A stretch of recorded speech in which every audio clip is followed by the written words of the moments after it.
जी नमस्कार, मैं वीरेंद्र कुमार स्वागत करता हूं आपके अपने यूट्यूब चैनल वीरेंद्र राज क्लासेस में। तो सामान्य हिंदी की क्लास में हमारा टॉपिक समास चल रहा था और समास में जो हमारा अगला जो समास का प्रकार पढ़ेंगे वो होगा द्वंद्व समास बच्चे। तो हेडिंग लगाइए द्वंद्व समास।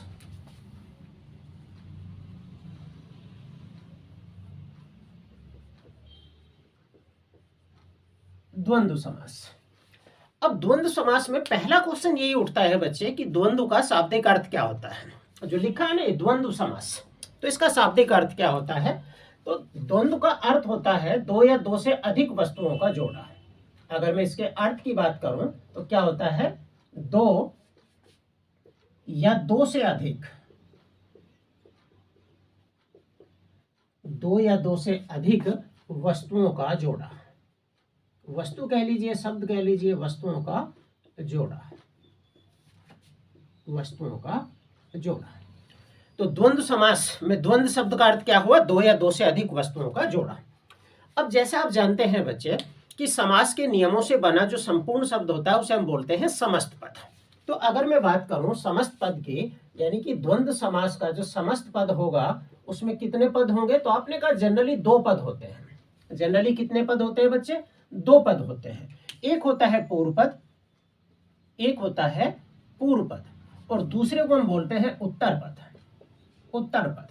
आप मुझे बताएं कमेंट बॉक्स में कि पूर्व पद को किस और अन्य नाम से जानते हैं। क्या इसे प्रथम पद भी कहा जाता है, उत्तर पद को क्या द्वितीय पद भी कहा जाता है, या बाद वाला पद भी कहा जाता है। तो सवाल ये उठता है कि द्वंद्व समास का कौन सा पद प्रधान होता है। और आपने ये भी लिखा है कि दो या दो से अधिक वस्तुओं का जोड़ा या युग्म जो है द्वंद्व कहलाता है। तो अगर दो या दो से अधिक वस्तुओं का जोड़ा है, यानी कि जोड़ा है वो, तो अगर हम किसी एक पद को प्रदान करेंगे तो दूसरा बुरा मान जाएगा, वो जोड़े से अलग हटने की कोशिश करेगा। इसीलिए जो द्वंद्व समास होता है उसका पहला और दूसरा दोनों पद प्रधान होते हैं। अगर मैं बात करूं तो पूर्व पद भी प्रधान होता है और उत्तर पद भी प्रधान होता है।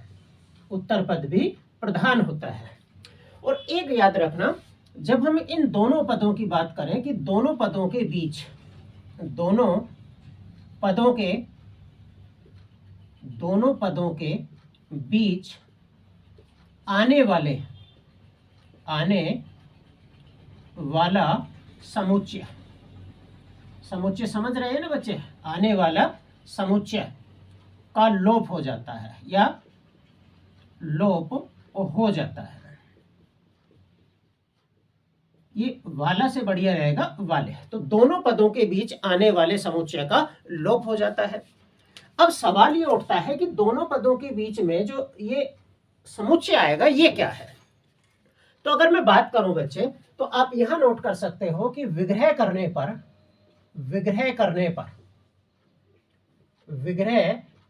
पर दोनों पदों के बीच और तथा एवं अथवा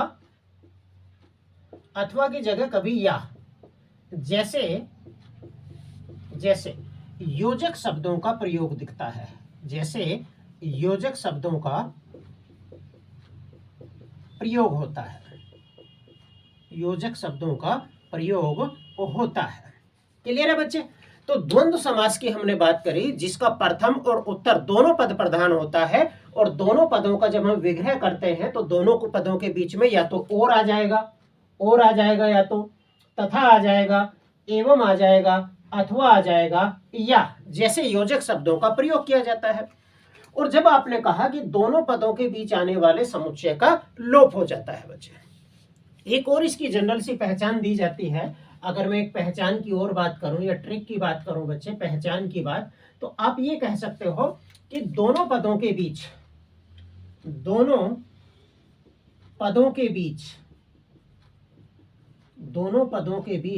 प्राय का क्या मतलब होता है बच्चे, प्राय का मतलब होता है जनरली, लगभग 90% मामलों में, सारे मामलों में नहीं, लगभग 90% या अधिकतर मामलों में, तो दोनों पदों के बीच प्राय योजक चिन्ह, जिसे हम क्या बोलते हैं, हाइफन।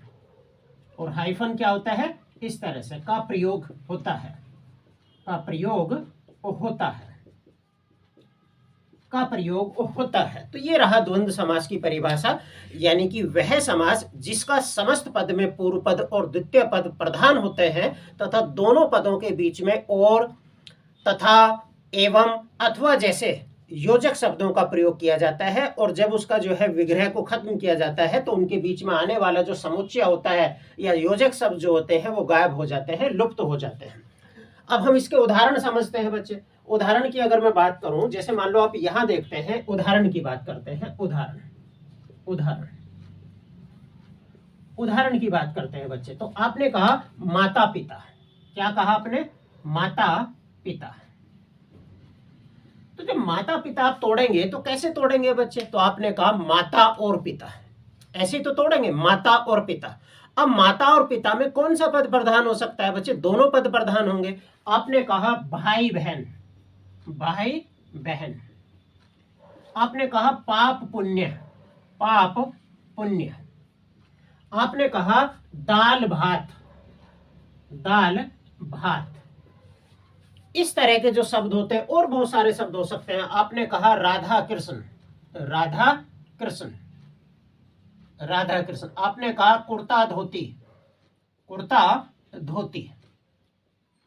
यानी कि जिन शब्दों को अलग करने पर उनके बीच में और, तथा, एवं जैसे शब्द आपको दिखाई दे तो वहां द्वंद्व समास होता है बच्चे। समझ गए? मैं उम्मीद करूं द्वंद्व समास को समझ गए। चलो अब इसके हम भेद पढ़ते हैं, इससे पहले इसका स्क्रीनशॉट लीजिए।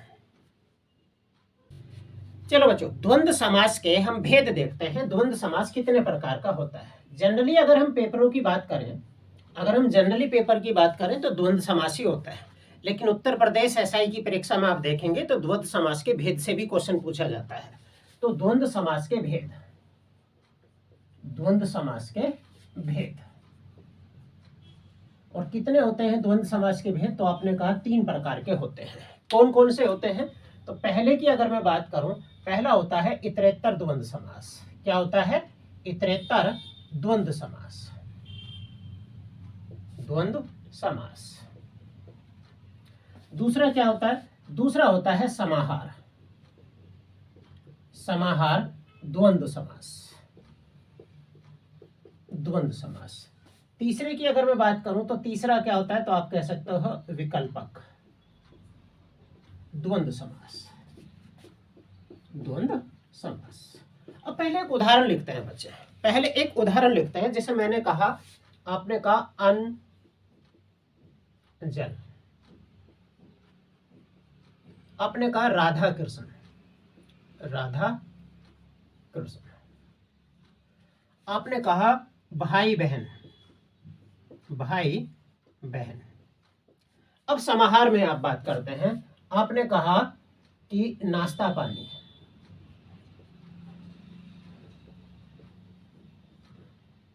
आप कह सकते हो नाश्ता पानी हो गया। आप ये कह सकते हो आगा पीछा, हालांकि आगा पीछा वहां भी आ सकता है, यहां नहीं लिखते, ऐसे लिखते हैं कुर्ता टोपी, कुर्ता टोपी। आप लिखते हो चाय वाय, चाय वाय। अब एक बात और, यहां लिखते हैं विकल्पक समास, तो आप लिखते हो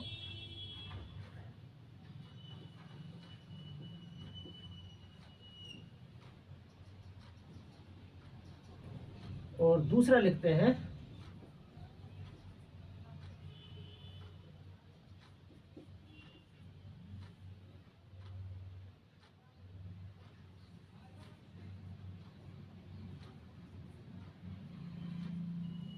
इस तरह से हम लिखते हैं बच्चे। ठीक है, अब यहां एक समझते हैं बच्चे, द्वंद्व समास के 3 भेद होते हैं। एक होता है इतरेत्तर द्वंद्व समास, एक होता है समाहार द्वंद्व समास, एक होता है विकल्पक द्वंद्व समास, विकल्पक द्वंद्व समास। अगर मैं बात करूं, जब आप इसे विग्रह करते हो बच्चे, तो इसका क्या निकलता है? अन्न और जल। क्या निकलता है? अन्न और जल। हो सकता है कोई और ना लिखे, तथा लिख सकता है, अन्न और जल। अगर यहां आप इसका करें तो यहां क्या लिखेंगे? राधा तथा कृष्ण, या राधा और कृष्ण, राधा और कृष्ण, राधा और कृष्ण। भाई बहन में देखें तो भाई बहन में क्या होगा? तो आप कहोगे भाई और बहन, भाई और बहन बच्चे। तो इतरेतर, इतरेतर का मतलब क्या होता है बच्चे? आप कहते हो इतर प्लस इतर, इतर प्लस इतर। तो मैं कह सकता हूं कि जिस समास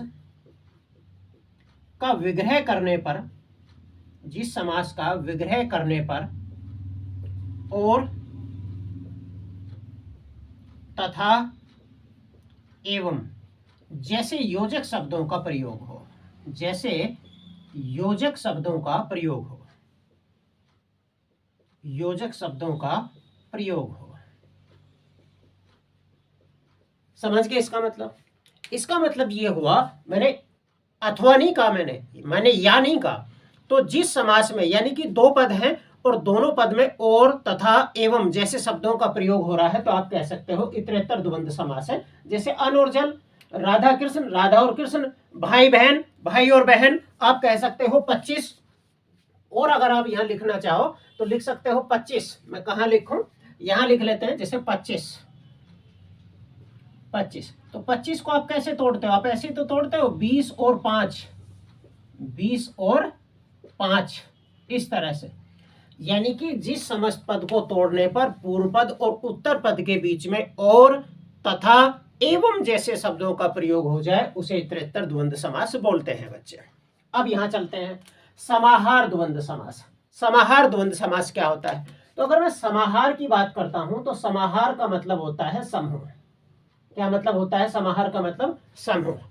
यानी कि जिस समस्त पद में जो है आदि जैसे शब्द आ जाए, एक ग्रुप को, वो केवल इन दो शब्दों की बात नहीं करेगा, वो इन दो शब्दों की बात नहीं करेगा, वो एक समूह को, उसके आसपास की चीजों को भी कंट्रोल या संग्रहित करने की बात करेगा, एक संग्रह को शो करेगा। तो समाहार का मतलब क्या होता है? ग्रुप। कहने को ये दो शब्द है, लेकिन इन दोनों शब्दों से उसके आसपास की सारी चीजों का पता चला। तो आपने कहा नाश्ता पानी, नाश्ता पानी कर लिया, तो जब आप इसे तोड़ते हो तो ये क्या निकलता है? आपने नाश्ता पानी आदि कर लिया है, तो इस तरह से शब्द आता है आदि। यानी कि नाश्ता पानी का मतलब है आपने चाय पी ली, कॉफी पी ली, बिस्किट, नमकीन, पकोड़े, जो भी है सब कुछ कर लिया। तो नाश्ता पानी का मतलब क्या होता है? जो आने के दौरान, किसी गेस्ट के दौरान जो उनका मतलब स्वागत के तौर पर जो उन्हें खान पीन दिया जाता है, उसे हम नाश्ता पानी बोलते हैं। अब आप कहो, मैं आपसे कहूं कि मेरी कुर्ता टोपी ले आओ, तो कुर्ता टोपी का मतलब क्या है? मेरे कपड़े ले आओ, कुर्ता ले आओ, टोपी ले आओ, धोती ले आओ, बनियान ले आओ, अंडरवियर ले आओ। तो इसका मतलब क्या होता है? इसका मतलब होता है कुर्ता टोपी आदि, कुर्ता टोपी आदि। समझ गए बच्चे इसका? कुर्ता टोपी आदि। तो इसका मतलब समाहार द्वंद्व समास में क्या है? वो एक ग्रुप को शो करेगा, वो केवल उन दो शब्दों की बात नहीं करेगा। आप कह रहे हो आपने चाय वाय पी ली, तो चाय वाय का मतलब क्या होता है? चाहे आदि। आपने स्नैक्स खा लिए, कुरकुरे खा लिए, पकौड़ी खा ली, इस तरह से। एक चीज और हो सकती है, यहां कोई कहे ऊंच नीच, ऊंच नीच। तो ऊंच नीच का मतलब बच्चे कोई दो शब्द नहीं होते। अब आप कह रहे हैं ऊंच माने ऊंचा, नीच माने नीचा, तो ये एक दूसरे के विलोम शब्द भी हो सकते हैं या विकल्पक द्वंद्व समास भी हो सकता है। तो बच्चे जब मैं कह रहा हूं ना कोई ऊंच नीच ना हो जाए, तो ऊंच नीच का मतलब बहुत सारी ऐसी जो है ग्रुप होता है, समूह होता है, जो ऊंच नीच की बातों में हम शामिल करते हैं। अड़ोसी पड़ोसी, आप देखिए अड़ोसी पड़ोसी सब आ गए। तो अड़ोसी पड़ोसी केवल जो है ये दो शब्दों को शो नहीं कर रहा, ये एक समूह को शो कर रहा है बच्चे, एक समूह को शो करता है। अब वहां चलते हैं, आप देखिए ये दो आपको जो है एक विपरीत शब्द दिखाई देंगे, ये धर्म प्लस अधर्म दिखाई दे रहा बच्चे आपको, अधर्म, धर्म प्लस अधर्म दिखाई दे रहा आपको। आप यहां देखें बच्चे कर्तव्य अकर्तव्य दिखाई दे रहा है, कर्तव्य प्लस अकर्तव्य। और यहां आप देखेंगे पाप, पाप और प्लस पुण्य। तो यहां आप विकल्पक द्वंद्व समास में देखेंगे कि विग्रह करने पर, विग्रह करने पर दोनों पदों के बीच, दोनों पदों के बीच, दोनों पदों के बीच या अथवा, या अथवा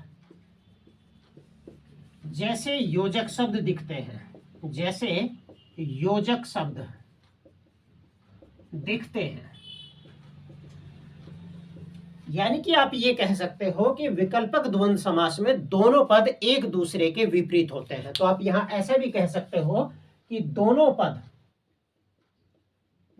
पद विपरीत होते हैं, विपरीत होते हैं। क्लियर है बच्चे, समझ गए द्वंद्व समास? तो द्वंद्व समास का मतलब क्या हुआ? दो या दो से अधिक वस्तुओं का जोड़ा। यानी कि जिस समस्त पद का विग्रह करने पर उनके बीच में और, तथा, एवं, या, अथवा जैसे योजक शब्द दिखाई दे, और जब उनके विग्रह को खत्म किया जाए तो उनके बीच में जो समुच्चय जैसे शब्द हैं वो उनका लोप हो जाए। तीन तरह के होते हैं। जिसका विग्रह करने पर और, तथा, एवं जैसे शब्द दिखाई दे उसे इतरेत्तर द्वंद्व समास बोलते हैं। जिस समास का विग्रह करने पर केवल उन दोनों पदों को ही शो न करे बल्कि एक समूह को प्रदर्शित करे उसे हम बोलते हैं समाहार द्वंद्व समास। और जिस द्वंद्व समास में दोनों पद एक दूसरे के विपरीत हों और दोनों का विग्रह करने पर या, अथवा जैसे योजक शब्द आपको दिखाई दे उसे बोलते हैं विकल्पक द्वंद्व समास। बच्चे क्लियर है ये सारी चीजें? स्क्रीनशॉट लीजिए, फिर आगे बढ़ते हैं। चलो बच्चे आगे बढ़ते हैं। और लास्ट समास बहुब्री समास हेडिंग लगाइए, बहुब्री समास।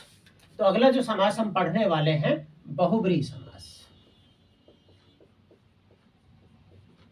बहुब्री समास। तो बहुब्री समास की मैं बात करूं बच्चे, बहुब्री समास की, तो कहते हैं जिस समस्त पद का न पूर्व पद प्रधान होता है न उत्तर पद प्रधान होता है, बल्कि दोनों पद मिलकर किसी तीसरे पद की ओर इशारा करते हैं और वो तीसरा पद ही जो है क्या हो जाता है? प्रधान पद हो जाता है। यानी कि आप बात करें ना बच्चे, तो ये वन वर्ड की बात करते हैं। अनेक शब्दों के स्थान पर एक शब्द जैसी बात। जैसे मैंने कहा दशानन, 10 है आनन जिसके, तो आपने इसका वन वर्ड क्या बताया? तो आपने कहा रावण। तो बहुब्री समास को मैं फिर बोलता हूं, बहुब्री का मतलब है जिस समास के समस्त पद का पूर्व पद और उत्तर पद दोनों अप्रधान होते हैं और किसी तीसरे पद की ओर इशारा करते हैं और वही जो है प्रधान पद हो जाता है, तो उसे हम बोलते हैं बहुब्री समास। तो आप कह सकते हो बहुब्री समास का एक होगा पूर्व पद और एक होगा उत्तर पद। तो पूर्व पद जो है अप्रधान होगा। अप्रधान को हम आप पढ़ते आ रहे हो गौण भी बोलते हैं, यानी कि ये मुख्य नहीं होता, गौण। और उत्तर पद भी क्या होता है? तो आप कहोगे अप्रधान, यानी कि गौण होता है, गौण वो होता है। अब आप बात करो इनके स्थान पर, दोनों पदों के स्थान पर, दोनों पदों के स्थान पर कोई तीसरा पद ही प्रधान हो जाता है, प्रधान हो जाता है। तो बहुत क्वेश्चन पूछते हैं बच्चे, वह समास कौन सा है जिसका कोई पूर्व पद और उत्तर पद के बजाय कोई बाहरी तीसरा पद ही प्रधान हो जाता है? तो उसे हम क्या बोलते हैं? बहुब्री समास बोलते हैं। अब एक चीज और समझिए बच्चे, इसका विग्रह करने पर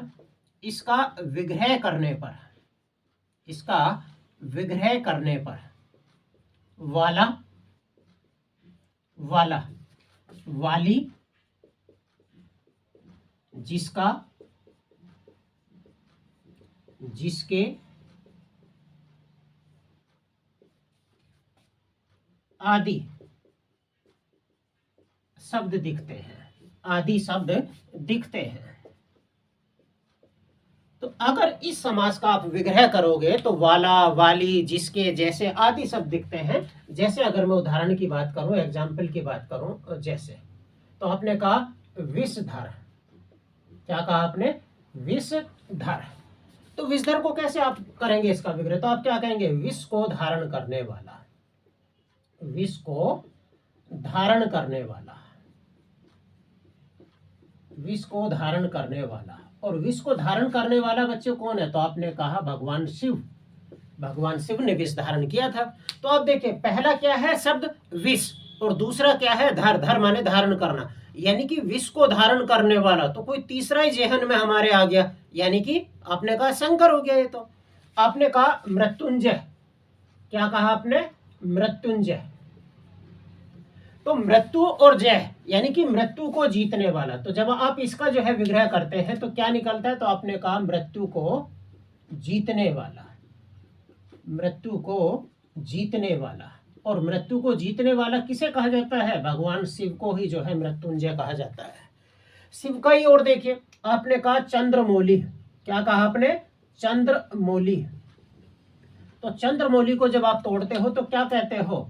चंद्र है जिसके माथे पर, चंद्र है जिसके मौली या माथे पर, माथे पर। तो आपने कहा कौन आ गया? तो आपने कहा शिव आ गया। ये तो शिव आ गया।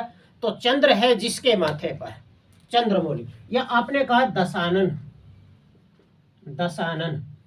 तो दशानन में क्या तोड़ते हो आप? 10 है आनन जिसके, 10 है आनन जिसके। तो 10 है आनन जिसके, तो क्या हुआ? तो आपने कहा रावण हो गया बच्चे, रावण हो गया। आपने कहा पीतांबर, आपने क्या कहा? पीतांबर। और पीतांबर में क्या होता है? पीला है वस्त्र जिसका, यानी कि भगवान कृष्ण। आपने कहा लंबोदर, और कहा आपने लंबोदर, लंबोदर, लंबा है उदर जिसका। तो इस तरह से आप देखेंगे कि दोनों पदों के स्थान पर कोई तीसरा पद ही इंपॉर्टेंट हो जाता है, तो वहां बहुब्री समास होता है। तो समझ गए बच्चे? एक बार फिर मैं रिपीट करता हूं, बहुब्री समास यानी कि वह समास जिसका पूर्व पद और उत्तर पद में से कोई प्रधान नहीं होता, बल्कि दोनों पद मिलकर किसी तीसरे बाहरी पद की ओर इशारा करते हैं और वो तीसरा पद ही प्रधान पद हो जाता है। अगर बहुब्री समास का आप विग्रह करोगे तो वाला, वाली, जिसका, जिसके आदि जैसे आपको शब्द दिखाई देते हैं। जैसे उदाहरण की मैं बात करूं तो आपने कहा विषधर, तो विषधर क्या है? विष को धारण करने वाला। तो भगवान, जो तीसरा पद होता है ना, वो संज्ञा होता है, और ये जो बहुब्री समास होता है ये उस तीसरे पद की विशेषता बता रहा। तो शिव की विशेषता क्या बताई गई? विष को धारण करने वाला। आपने शिव की और परिभाषा क्या दी? मृत्यु को जीतने वाला। तो तीसरा पद संज्ञा होता है, और ये जो बहुब्री समास होता है दोनों पद मिलकर उस तीसरे पद की विशेषता बता रहे होते हैं। आपने कहा शिव चंद्र है जिसके मौली पर, यानी कि चंद्र है जिसके माथे पर। आपने और भी कहा, आपने कहा, मान लो मैं यहां लिखता हूं, आपने कहा पंकज, आपने कहा पंकज। तो पंकज में क्या आता है? पंक में जन्म लेने वाला, पंक में, पंक मतलब कीचड़ में, जन्म लेने वाला, वाला। तो क्या हो गया बच्चे? तो आपने कहा ये तो कमल की बात हो रही है। तो कमल यानी कि एक संज्ञा है और उसकी विशेषता बताई कि कीचड़ में जन्म लेने वाला। तो पंकज हो गया बच्चे। ठीक है, क्लियर है सारी चीजें? बहुब्री समास। चलो इसका स्क्रीनशॉट लो, फिर आगे बढ़ते हैं। चलो बच्चों, अब हम जानते हैं द्विगु समास और बहुब्री समास। द्विगु समास हम पहले ही पढ़ चुके थे, और मैंने द्विगुरु समास और कर्मधारय समास में क्या माइनर सा डिफरेंस होता है वो भी समझाया था। फिर मैंने ये कहा था कि जब हम बहुब्री समास पढ़ लेंगे तो हम बहुब्री और द्विगु समास में डिफरेंस करना सीखेंगे। तो हेडिंग लगाइए, द्विगु समास, द्विगु समास और बहुब्री समास, बहुब्री समास में अंतर देखते हैं बच्चे। यहां से लगाते हैं, ये द्विगु समास हो गया, ये बहुब्री समास हो गया। ठीक है बच्चे, अब सबसे पहले तो हम बात करें बच्चे, अगर मैं द्विगु समास की मैं बात करूं, और इसका एक होता है पूर्व पद, पूर्व पद, और एक होता है उत्तर पद, उत्तर पद। अब बताओ बच्चे, जब हम द्विगु समास पढ़ रहे थे तो इसका पहला पद प्रधान था या दूसरा पद प्रधान था? तो आपने कहा कि वही था, बिल्कुल सेम जो आपने पढ़ा था तत्पुरुष समास में और कर्मधारय समास में। तो आपने कहा था जो पूर्व पद था वो अप्रधान था, यानी कि गौण था, और उत्तर पद क्या था? तो आपने कहा प्रधान था।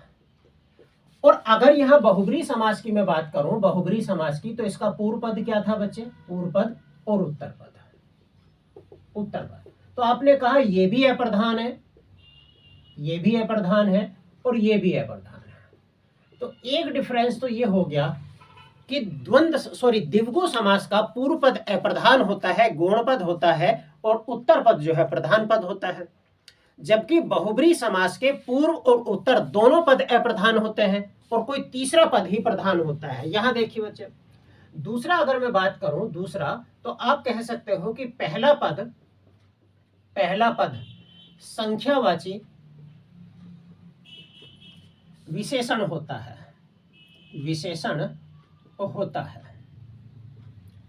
और अगर मैं यहां बात करूं बच्चे, दूसरे डिफरेंस की मैं यहां बात करूं, तो आप कह सकते हो कि पूर्व पद और उत्तर पद, पूर्व पद प्लस उत्तर पद, पूर्व पद और उत्तर पद आप कह सकते हो ये दोनों, यानी कि समस्त पद किसी तीसरे पद की विशेषता बताता है, किसी तीसरे पद की विशेषता बताता है, की विशेषता बताता है। समझ रहे हैं इसका मतलब? इसका मतलब क्या हो गया, यह पूर्व पद संख्यावाची विशेषण है और दूसरा विशेष्य है, यानी कि दूसरे पद की विशेषता पहला पद बता रहा है, और यहां क्या काम कर रहे हैं, दोनों ही पद मिलकर किसी तीसरे पद की विशेषता बता रहे हैं, यानी कि कोई तीसरा पद विशेष्य है और पहला और दूसरा पद मिलाकर क्या है, तो आपने कहा कि पहला और दूसरा पद मिलाकर विशेषण है। अब तीसरा अंतर समझिए बच्चे, अगर हम इसका विग्रह करें, विग्रह करने पर क्या आता है, समाहार या समूह जैसे शब्द दिखते हैं, जैसे शब्द। और अगर इसका विग्रह करें बच्चे, इसका विग्रह करें तो अभी आपने पढ़ा विग्रह, वाला, वाली, जिसका, जिसकी आदि शब्द दिखाई देते हैं आपको। अब उदाहरण से समझना बच्चे, उदाहरण बड़ा, मान लो मैंने कहा तिरंगा, क्या कहा मैंने, तिरंगा, ठीक है, तिरंगा का, तो आपने ये कहा तिरंगा, तो आपने कहा तीन रंगों का समाहार, तीन रंगों का समाहार या समूह कह सकते हो आप, समाहार, इस तरह से। लेकिन अगर बच्चे आप यहां तिरंगा को आप यहां तोड़ते हैं, तिरंगा को, तो आप कैसे तोड़ोगे, तीन रंग हैं जिसके, तीन रंग हैं जिसके, और कोई तीसरा ही शब्द निकल कर आएगा तो आपने कहा ध्वज, जो आपका भारत का राष्ट्रीय ध्वज है, नेशनल फ्लैग है। तो आप देखें, वैसे तो जनरली पूर्व पद जिसमें होता है उसे हम क्या बोलते हैं बच्चे, उसे द्वंद्व समास नहीं, द्विगु समास बोलते हैं। द्वंद्व समास अलग होता है, ग्रुप होता है वो। तो जिसमें पहला पद जो है संख्यावाची हो उसे हम द्विगु समास बोलते हैं, लेकिन अगर द्विगु समास ऑप्शन में ना हो तो तिरंगा जो है क्या हो जाता है, बहुब्री समास, क्योंकि तिरंगा क्या है, तीन रंग है जिसके, तो एक तीसरा ही शब्द आ गया भाई, ध्वज। आप मान लो मैं काले एक पेज पर जो है तीन रंग कर दूं, कोई भी अलग, राष्ट्रीय ध्वज से अलग, तो आप नहीं कह सकते ना कि ये राष्ट्रीय ध्वज है। तो तीन रंगों का समूह हमेशा क्या कहलाता है, आप यहां देखिए, मान लो मैं लिखता हूं दशानन, क्या लिखता हूं बच्चे, दशानन, तो आप क्या लिखोगे, 10 आननों का समूह, 10 आननों, 10 आननों का मतलब मुख, समाहार, 10 आननों का समूह, तो आपने क्या लिखा, 10 आननों का, यानी कि 10 मुखों का समूह। लेकिन अगर आप दशानन को यहां तोड़ते हैं बच्चे, यहां तोड़ते हैं दशानन को, तो कैसे तोड़ोगे, 10 हैं आनन जिसके, 10 हैं आनन, आनन का मतलब मुख, तो आपका अलग ही नाम आया, क्या आया, तो आपने कहा रावण आया, रावण आया बच्चे। तो समझ गए क्या डिफरेंस है, थोड़ा सा माइनर डिफरेंस है। अब आप बात करें बच्चे दशानन, कई बार ऐसा भी होता है दशानन में जो है द्विगु समास और बहुब्री समास दोनों ऑप्शन में होते हैं, और कई बार जो है कुछ बच्चे इसका द्विगु समास ऑप्शन करेंगे, कुछ बहुब्री समास करेंगे, लेकिन मैक्सिमम मामलों में इस क्वेश्चन में आंसर मानता है, क्योंकि दशानन क्या है बच्चे, सबे पता है दशानन किसे कहा जाता है, ये वन वर्ड है रावण का, रावण को कहा जाता है 10 मुख है जिसके। तो इसीलिए यहाँ दोनों अगर ऑप्शन में हो, आपका जो है द्विगु समास भी हो और बहुब्री समास भी हो, तो ऑप्शन दशानन में क्या लगेगा, बहुब्री समास लगेगा। लेकिन अगर बहुब्री समास ऑप्शन में नहीं है, फिर यहाँ द्विगु समास भी लगेगा। मैंने तिरंगा में भी देखा है बच्चे, तिरंगा में भी मैंने कई क्वेश्चनों में देखा है कि जो है आंसर माना गया है बहुब्री समास। हालांकि ये क्वेश्चन कुछ विवादित होते हैं, इसीलिए आयोग को, हर आयोग को इनका एक स्टैंडर्ड आंसर जारी करना चाहिए कि दशानन में यही माना जाएगा दोनों ऑप्शन में होने पर, या तिरंगा में दोनों ऑप्शनों पर यही माना जाएगा। आयोग को इनका स्टैंडर्ड आंसर जारी करना चाहिए। कोई आंसर जो है दशानन में दोनों में बहुब्री मान लेता है, कोई जो है द्विगु समास मान लेता है, लेकिन दशानन में आपको बहुब्री समास मानना है अगर दोनों ऑप्शन में है। तो ये द्विगु समास और बहुब्री समास का डिफरेंस है, इसका स्क्रीनशॉट लीजिए। अब हम लास्ट में जानते हैं कि कर्मधारय समास और बहुब्री समास में क्या डिफरेंस है। तो हेडिंग लगाइए, कर्मधारय समास, कर्मधारय समास, और इधर हेडिंग लगाइए बहुब्रीहि समास, बहुब्रीहि समास, बहुब्रीहि समास का अब दोनों आप पढ़ चुके हैं, इसीलिए मैंने जो है डिफरेंस नहीं पढ़ाया था। अब दोनों आप पढ़ चुके हैं। कर्मधारय समास में आपने क्या पढ़ा था बच्चे? कर्मधारय समास में आपने ये पढ़ा था कि एक पूर्व पद होता है और एक उत्तर पद होता है। उत्तर पद जो है प्रधान होता है, और पूर्व पद अगर आप बात करें तो अप्रधान होता है या गौण होता है। और ये किसका काम करता है? तो आपने कहा ये विशेषण का काम करता है, विशेषण का। और प्रधान पद किसका काम करता है? विशेष्य का काम करता है। यानी कि दूसरे पद की विशेषता बताने वाला पहला पद होता है। जैसे आपने बहुत सारे पढ़े थे, नील गगन, नीला है जो गगन। अब मैं यहां बात करूं बच्चे, पहला डिफरेंस ये हो गया, वहां भी पढ़ लेते हैं, पहले वहां पहला डिफरेंस पढ़ते हैं। अगर बहुब्रीहि समास की मैं बात करूं तो एक होता है पूर्व पद और एक होता है उत्तर पद। उत्तर पद, पूर्व पद जो है अप्रधान होता है, और उत्तर पद भी अप्रधान होता है। और ये दोनों ही पद किसका काम करते हैं? ये विशेषण का काम करते हैं। किसका काम करते हैं बच्चे? विशेषण का काम करते हैं। विशेषण, ये विशेषण का काम करते हैं, किसी की विशेषता। और कोई तीसरा ही पद होता है, कोई बाहरी तीसरा पद होता है, इसके अंदर नहीं होता तीसरा पद, ये प्रधान हो जाता है, प्रधान हो जाता है। और अगर मैं बात करूं तो ये क्या हो जाता है? ये विशेष्य हो जाता है। यानी कि अगर मैं बात करूं तीसरे पद और पहले और दूसरे पद में, तो पहला और दूसरा पद दोनों मिलकर तीसरे पद की विशेषता बता रहे होते हैं। आगे बढ़ते हैं, दूसरी बात हम करते हैं। दूसरी बात, विग्रह करने पर, अगर आप कर्मधारय का विग्रह करोगे, विग्रह करने पर तो आपको क्या दिखाई देगा? है जो, है जो, या के समान, के समान, ये सब दिखाई आपको देंगे। यहां विग्रह करने पर क्या दिखाई देंगे? विग्रह करने पर क्या दिखाई देंगे? है जिसके, या वाला वाली, इस तरह से, वाला वाले, इस तरह से, वाला वाले। क्लियर है बच्चे? अब समझिए, उदाहरण से समझते हैं। जैसे मैंने ये कहा पीतांबर, मैंने कहा पीतांबर, पीतांबर, तो आप इसे कैसे तोड़ोगे? पीला है जो वस्त्र, पीला है जो वस्त्र, पीला है जो वस्त्र। लेकिन यहां कैसे तोड़ोगे आप पीतांबर को? पीतांबर, तो आप कैसे तोड़ोगे? पीला है जिसका वस्त्र, पीला है जिसका वस्त्र, तो क्या आ गया? हाँ, तो आपने कहा भगवान कृष्ण, एक तीसरा ही नाम आ गया। आपने कहा, मान लो इसी तरह से पीतांबर को हम तोड़ रहे हैं। मान लो आपने कहा लंबोदर, लंबोदर, लंबोदर, तो आपने क्या कहा? लंबा है जो उदर, लंबा है जो उदर, इसी तरह से तो तोड़ोगे। और यहां कैसे तोड़ोगे लंबोदर को? लंबा है जिसका उदर, यानी कि लंबा है जिसका उदर, यानी कि यहां वो विशेषता बता देगा। यहां वो कहेगा भाई किसकी विशेषता है ये? लंबा है उदर जिसका, किसका उदर लंबा है? तो यहां आपको आंसर देना पड़ेगा बच्चे। एक तरह से यहां क्वेश्चन पूछ रहा, पीला वस्त्र किसका है भाई? तो आप कहोगे कृष्ण का है। आप कहोगे लंबा उदर किसका है? लंबा पेट, तो आप कहोगे किसका है? गणेश जी का है। लिख लीजिए यहां गणेश, गणेश। क्लियर है बच्चे? समझ गए ये सारी चीजें? कर्मधारय समास और बहुब्रीहि समास, इसका स्क्रीनशॉट ले लीजिए।